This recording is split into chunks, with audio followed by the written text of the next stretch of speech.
ଢେଙ୍କାନାଳ ଜିଲ୍ଲା ପରଜଙ୍ଗ ତହସିଲ ଅନ୍ତର୍ଗତ କୋଲେଇ ସ୍ଥିତ GM iron and steel plant କାରଖାନାର ଏନ୍ଜିଟି ପ୍ରଦୂଷଣ ସଂକ୍ରାନ୍ତୀୟ ପୁନଃ ଯାଞ୍ଚ ନିର୍ଦ୍ଦେଶ ପରେ ତପ୍ତର ତହସିଲ ପ୍ରଶାସନ।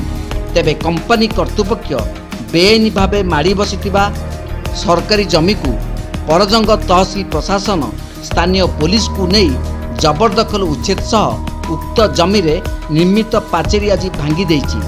ତେବେ ପ୍ରଦୂଷଣ ସଂକ୍ରାନ୍ତୀୟ କୌଣସି ପଦକ୍ଷେପ ନ ନେବା ଓ କମ୍ପାନୀକୁ ସୁହାଇଲା ଭଳି ଜବରଦଖଲ ଉଚ୍ଛେଦକୁ ନେଇ ଅସନ୍ତୋଷ ଆବେଦନକାରୀ ଓ ଗ୍ରାମବାସୀ। ସୂଚନା ମୁତାବକ ଜାତୀୟ ସବୁଜ ପ୍ରାଧିକରଣ ପକ୍ଷରୁ ଉକ୍ତ ପ୍ଲାଣ୍ଟରେ ପ୍ରଦୂଷଣ ଜଙ୍ଗଲ ଓ ସରକାରୀ ଜମି ଜବରଦଖଲକୁ ନେଇ ଏକ ଅଭିଯୋଗର ଶୁଣାଣି କରି ଏକ ଯୁଗ୍ମ ତଦନ୍ତ ରିପୋର୍ଟ ଦେଇଥିଲେ।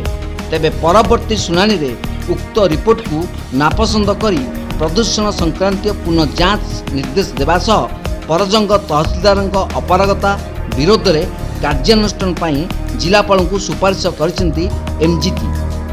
ସେପଟେ ମାତ୍ର 11,85,000 ଟଙ୍କାର ବ୍ୟାଙ୍କ ଗ୍ୟାରେଣ୍ଟି ଦାଖଲ କରି ପ୍ରଦୂଷଣ ନିୟନ୍ତ୍ରଣ ବୋର୍ଡ କାରଖାନାକୁ କାର୍ଯ୍ୟକାରୀ ନିମନ୍ତେ ଦେଇଥିବା ଅନୁମତିକୁ ମଧ୍ୟ ନାପସନ୍ଦ କରିଛନ୍ତି ଏନ୍ଜିଟି।